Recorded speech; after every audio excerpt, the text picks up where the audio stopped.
just concluded the AMSEN meeting, which is the African Ministers of Environment. We were brought together by the African Group of Negotiators so that we could have a common understanding of where we are on key negotiating issues, but also so that we could unite as the continent as we go forward into the second week of the climate talks.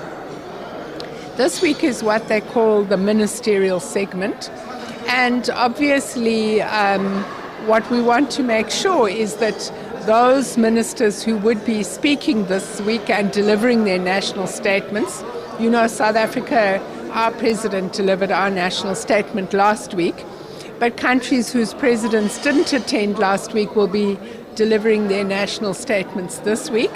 We want to make sure that issues of common concern to the African continent are raised in a common voice in those statements. And obviously we also want the ministers in the ministerial dialogues that will be taking place on a range of issues to be raising the issues and concerns for the African continent.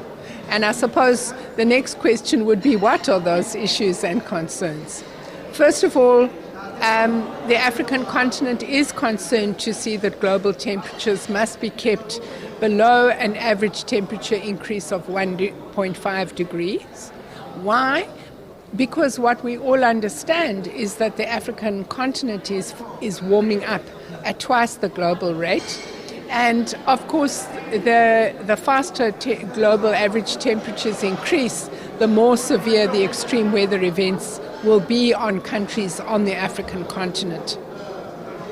Because we are all already living through climate change, we want there to be a clear work program around adaptation.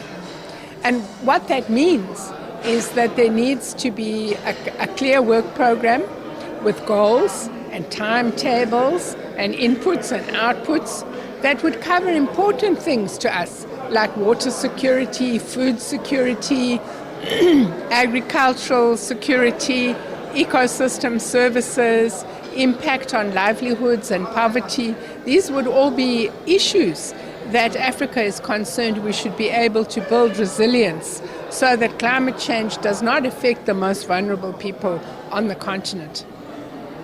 And lastly, of course, no matter which way you look at it, is the issue of finance. Because without financial support from developed countries, many African countries that have vulnerable economies and are heavily indebted are not going to be able to make climate transitions. And of course, we are arguing that we do need to see a situation where historical commitments made by developed countries are honoured, on the one hand, and on the other hand, we are also saying that the scale of finance required is going to need reforms that are outside of the UNFCCC system. And we're calling for reforms of the international financial systems and the multilateral banks so that they are less risk averse, they are recapitalized, and there are also non-debt instruments available to African countries. You spoke about the debt. Some countries are very, very poor and they are owing lots and lots of money to these international financial institutions. And yesterday, protesters were calling for debt cancellation.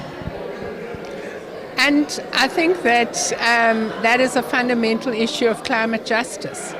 There's this concept of what we call debt for climate swaps.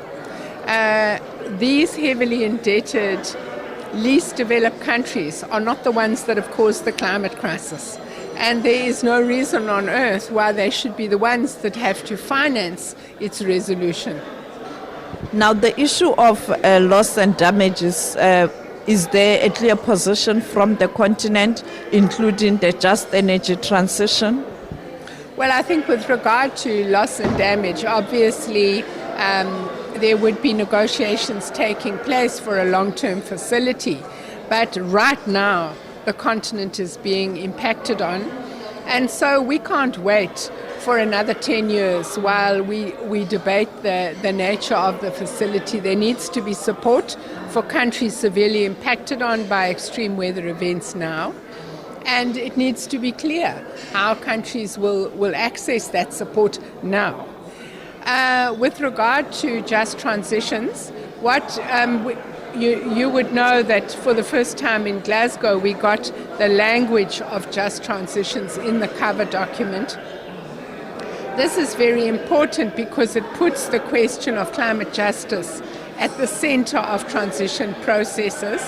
What we understand is that it will not be possible for countries to meet their development objectives unless they are also receiving support that will ensure climate justice for vulnerable workers and communities and will make sure that no one is left behind.